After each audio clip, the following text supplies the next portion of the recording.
aha aho rero uradagamvye urahomagura isuraje Ration iri he washaka nje none cyo ntanga Ration atayumfise kwe atayifise none ivuye kurondera iri he ko Ration naronde nabuze kwe gusa nye narose duke Zana twarose turaba sanoce widoga vraiment nagerageje kurondera twe nitwo narose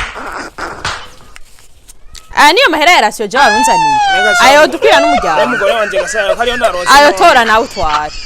basi tora amata basi nayo ndasire ko basi ugira ngo winyanga utu dutakotwa n'utumwana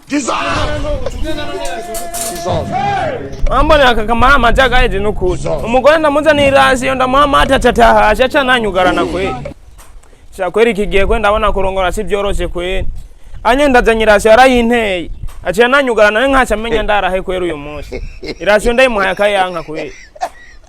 sabye kwe cyo mbona mwabahungu mwe mutararongora ko imanje mwitonde kweri asi ibintu byo kurongora ndabona n'urugamba kabisa nakuru niwe ndavunagurika mu kiyedera ndamuzaniye amahera cyana yantera mu maso